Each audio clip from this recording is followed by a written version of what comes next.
Hello, everyone, and welcome to a podcast brought to you by Catapult Solutions Group. I'm your host for today, Gabrielle, and I am joined right now by Drew Plaza, who is Senior Recruiter and Certified Corporate Trainer, as well as Gina Hozumi, who's National Account Manager and Certified Corporate Trainer. Today, we're going to be taking a deep dive into resume building, interview prep, and just general professionalism when it comes to putting your best foot forward with recruiters. So, Gina and Drew, welcome, and thanks for coming on the podcast. Thank you for having us. Thank you. Absolutely. So, Gina and Drew, for those who are listening in for the very first time, could you just go ahead and give us a brief introduction with just your name, role, and what it is you do within your industry? Let's go ahead and start with you, Gina. So my name is Gina Hozumi. I am a national account manager within our organization. I am also one of the certified corporate trainers. I have been with Catapult for over 6 years now. So I kind of manage some of our larger accounts and the relationships nationally, as well as help internally with our training efforts for any of our new employees that kind of get brought on board with us. Thank you, Gina. Andrew. Yes. Hi, I'm Drew Plaza, also certified corporate trainer along with Gina and senior recruiter here. I've been here going on 4 years. So we support a lot of different sectors, depending on the industries, and work with a lot of different clients. So you both have been here for within Catapult Solutions for quite a bit. So you probably have a good bit of experience when it comes to looking at resumes. So to start off, could you please just give us some good things maybe to look for on a resume? Absolutely. So kind of the golden standard that we always try to present to our clients. And it's great if there isn't, a lot of editing that we have to do on our end. But what we always like to try to present to our clients is a clear and concise resume. So always looking at a universal font that is going to take you through your entire resume with some organized formatting as well.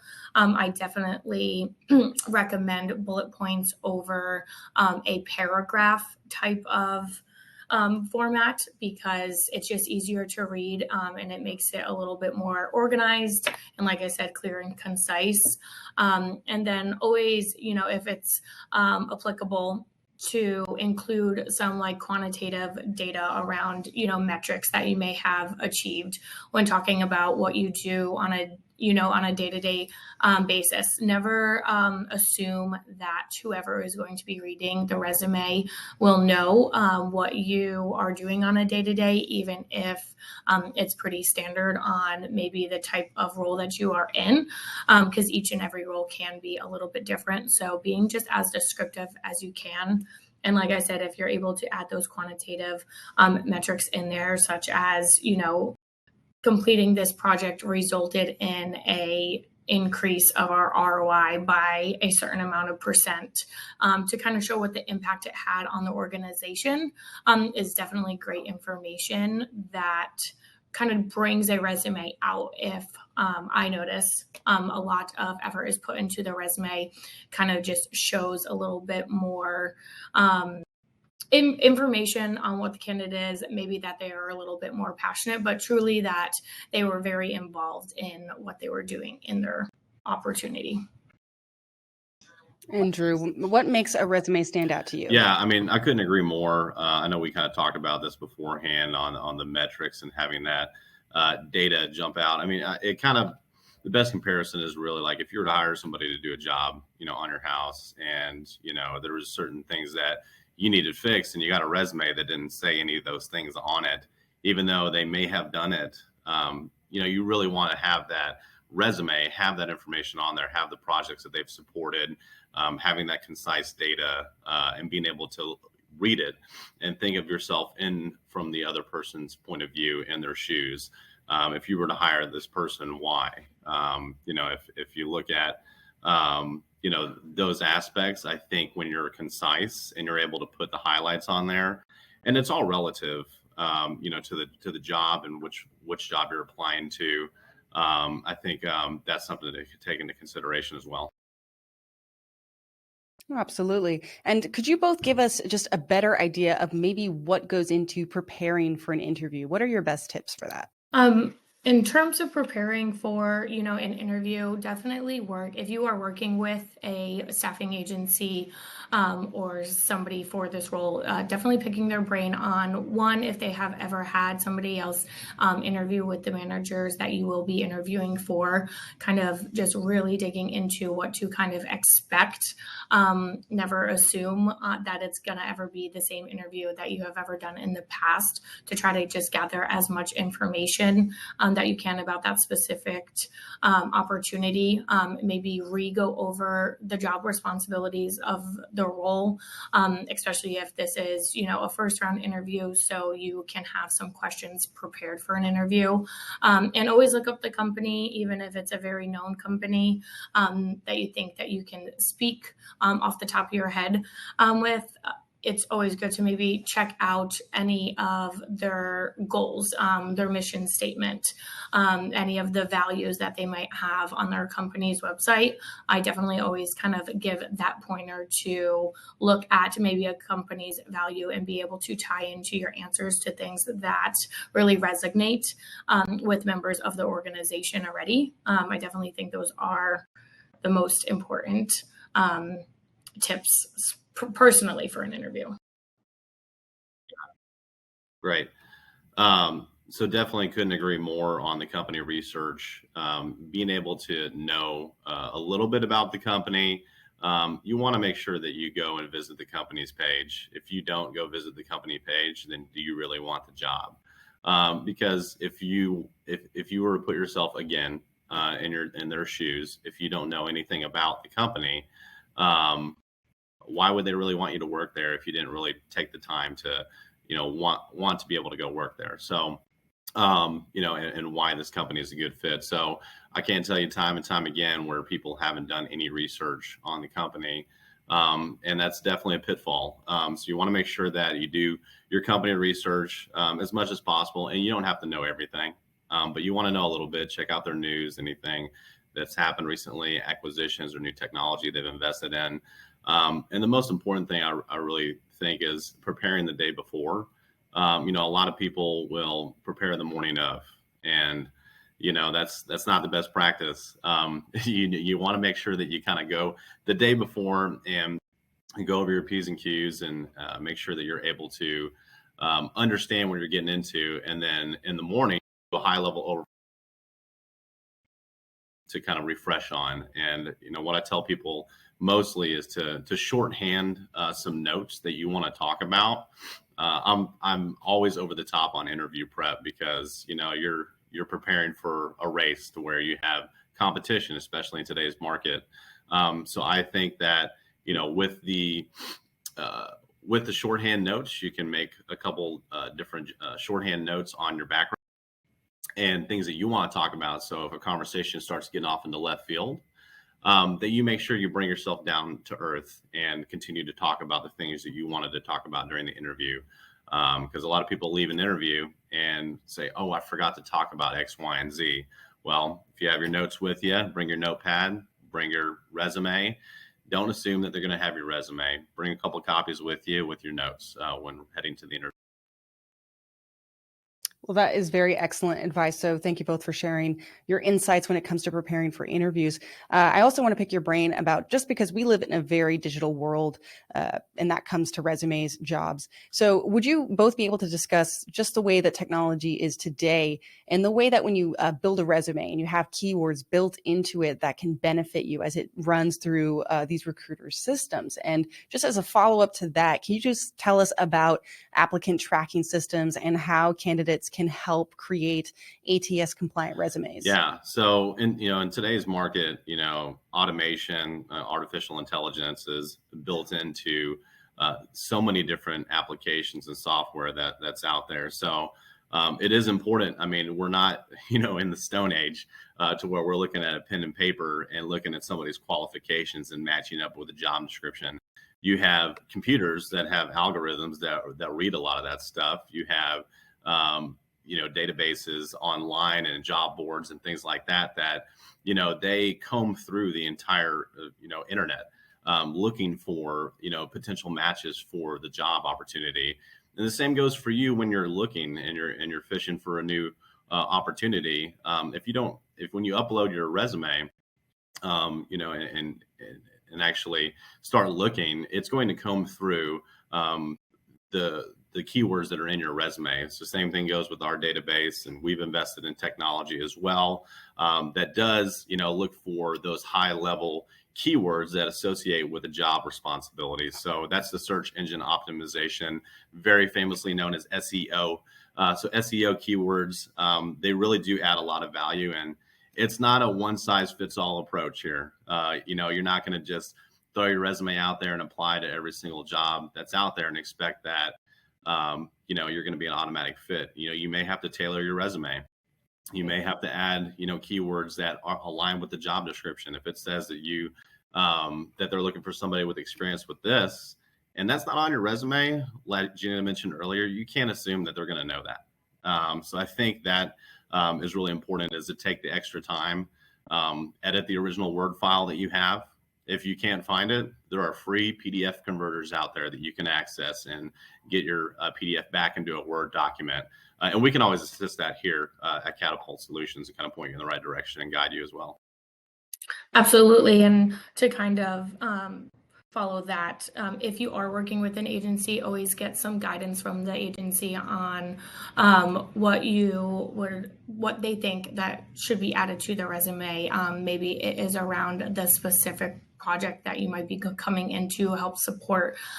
Those might be things that you don't think of when you're creating your resume, because you're usually creating a more generic version. But if you have maybe supported a similar type project, but you didn't highlight that in the resume, if you're working with an agency, their duty should also be able to help recommend you to add that information in there as well, because they should be able to help you kind of connect those dots and get that information added in, so it is a little bit more attractive to the hiring manager, because it can show that this candidate kind of already comes with the skill set of working in a similar environment, not only because of technology, but maybe in the specific project as well.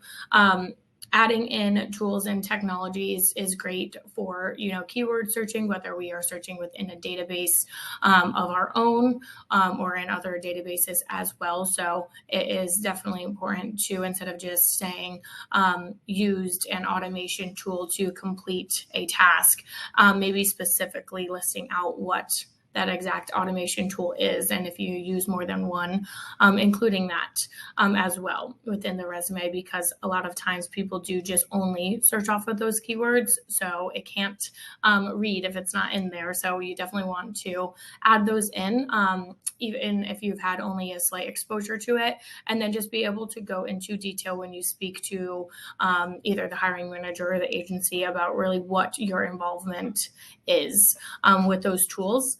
I would say to avoid adding in technologies that have been involved in your environment, but you do not have specific hands-on experience with.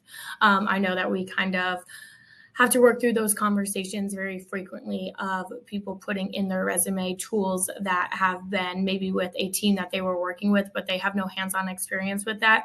You don't want it to kind of teeter on falsifying any information. And you don't want people to assume that because it was in your resume, and then they ask you questions around those tools that are in your resume, and then you won't be able to answer them. It won't come off very professional in terms of saying that you've had the experience because it is on your resume, and then if you get a question asked on it, you aren't able to answer that. So my rule of thumb is, if you think you can answer questions on that tool, it's probably safe to say that you can put it in there if you have actually worked with it.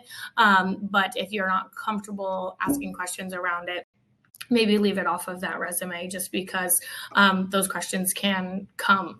We have managers time and time again saying, hey, we asked them questions based off this because it was on their resume, and they weren't able to answer those questions. So those can definitely be red flags for the manager that you can just avoid on how you kind of create your resume, but always tailoring it to a specific role, especially if it's high on your priority list. You can also work with the agency and kind of prepare a candidate write-up or a candidate summary if you don't want to alter your resume that much, and have them maybe present that over to the hiring manager to really just outline those key factors on why you as a candidate are a good fit for this specific role. So the next couple questions I was going to ask y'all was what we just went over. Just, if going for a specific job, is it beneficial to include keywords specific to that job? And it can be, but it can also kind of backfire if you include specific keywords that you're not qualified to answer jobs about. But I'd like to ask you if you've had any kind of success stories or just real case examples of where you've seen this happen in a good way or in a bad way for a candidate when they were approached by a recruiter. I think, going back, it really kind of starts to square one with this is that, you want to make sure that you, to be honest, regularly update your resume, maybe every 6 months, and don't put stuff on there that's, if you really haven't grasped the concept within that 6 months, wait another 6 months and add it then. Adding those tools and technologies can really throw a curveball at you if you're adding it on there and then you interview a month later and you really haven't learned that technology. So that's definitely a real world example of it. We see it time and time again. And then when people do add the technologies that they have had experience with, again, in the day we live in with digital transformation across the entire industry and being able to recognize certain skills and keywords, when you add those tools and technologies, you rise to the top of the stack of a pile of resumes. It's just case in point. I mean, the computers nowadays are able to filter a lot of that stuff out and rise the resumes that are the best fit. You'll still be in there. You'll just be towards the bottom or the middle. Do you want to be at the top? Add that experience, tailor your resume to the job, and take that time, because it definitely can affect you getting the job if you don't take that time. Yeah, and I would say it's not just specific tools, phrases as well. Sometimes we do even look by phrases. For example, maybe was able to implement an automation process. So picking out the correct wording instead of being a little bit more generic on saying worked on a project that involved automation, you might want to say was responsible for either implementation, creation. Like those are words that we like to sometimes tag along with tools because we know that's what the hiring managers are specifically working for or looking for. And so we want to make sure that the candidate has working experience with doing that and not just being involved with it. But in terms of real world examples of maybe situations that have a negative effect, especially within the interview stage, is I usually kind of guide candidates to kind of refrain from talking negatively about any previous experience, even if it was a negative experience for you, just having that professionalism to not talk poorly about any previous company or manager. That's usually never a good, every week, I bet we hear it, of, hey, this candidate would have been really good, but they came into the interview and they talked, very poorly or negatively about their previous company. Those usually just raise some red flags for hiring managers. So I always say that's, best to not just explain what your responsibilities were there and speak about it in a very professional manner. And then other just like little tips and tricks that I would say are important, especially when going to schedule interviews, is being very aware of your schedule and not maybe agreeing to an interview if it is lining up very close, maybe to another meeting where you can run the chance of being late, having to leave early, something of that sort. Because if it leads to too many times where you may have to reschedule an interview, it can, come off a little bit as unreliable. So obviously emergencies happen, and every single day we kind of adjust to those, but it's when the emergencies become frequent. So I always say, like, try to make sure that you have a little bit of maybe before or after time of the interview, because if you have something right after, you're going to feel rushed on the interview. They're going to be able to notice that. If you have something right before, you might be a little rushed and flustered getting into the interview. You could risk your other meeting running over and being late to the interview. And those are just all things that you can definitely avoid if they're avoidable. So, and then if it's not avoidable and you're working with an agency, letting them know so that they can advocate for you to the hiring manager from the beginning. You don't want to be sending an email to them when you're going to be interviewing in the next 30 minutes saying, hey, I'm in a meeting right now, I might be a couple minutes late. The most notice that you can get is probably the most important, and that's probably just my last tip, is just being very honest and truthful from the beginning. Especially if you are working with an agency, they're there to advocate for you as a candidate, or at least at Catapult we are. Not every candidate is a perfect fit for a role, but we really try to find out more about what you're looking for, your key factors, what's motivating for a job, and recommending the things that hit those, kind of really making sure it's a square hole, a square peg, and a square peg in a round hole, because that's not us being good partners to you as a candidate or to our client either. So if we are asking questions kind of around your experience or what you're looking for, being truthful from the beginning, because it's probably going to be used to kind of help get you to where you are, help you achieve the goals that you're trying to achieve in a new opportunity. No, yeah, definitely.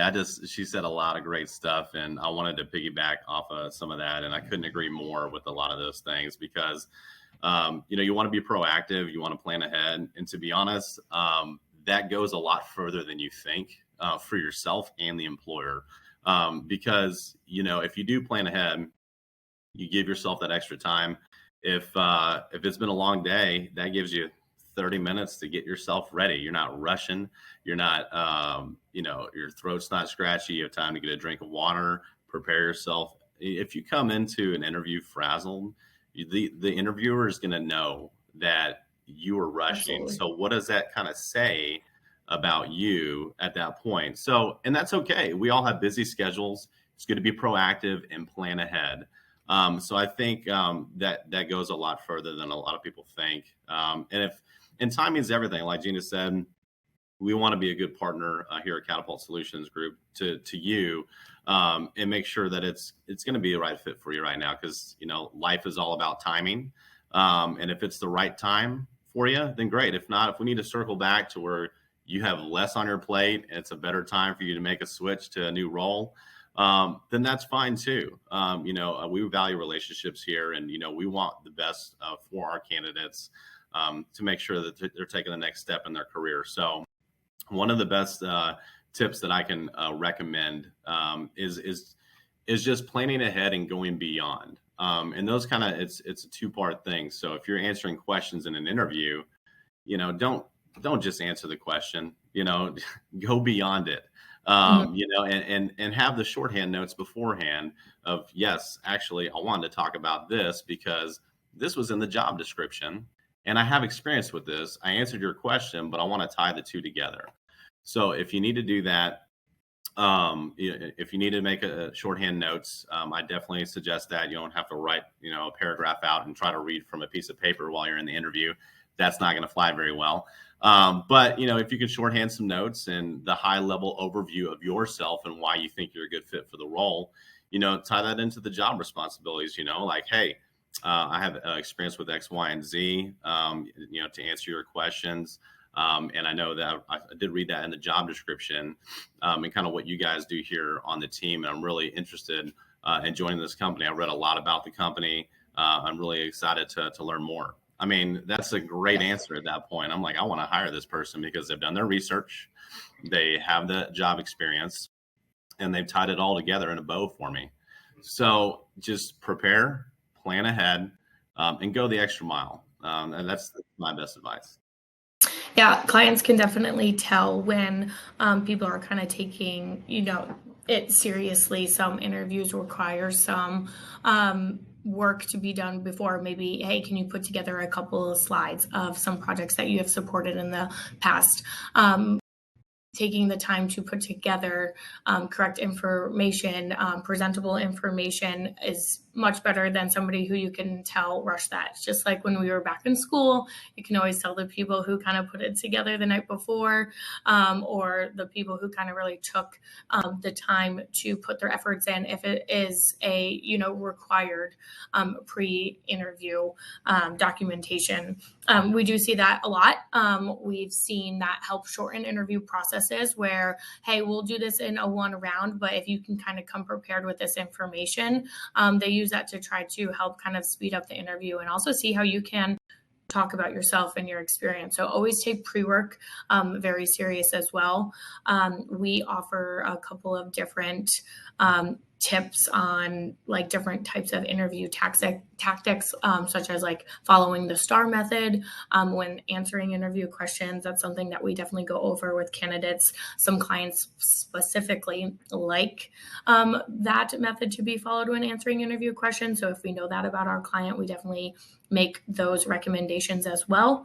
So there's just a bunch of things that we are able to kind of do when working with a candidate for an interview, but taking it seriously and just putting in the effort before you kind of solidify that opportunity is kind of the golden rule for me. It also kind of shows the type of employee that you may be as well when entering the opportunity.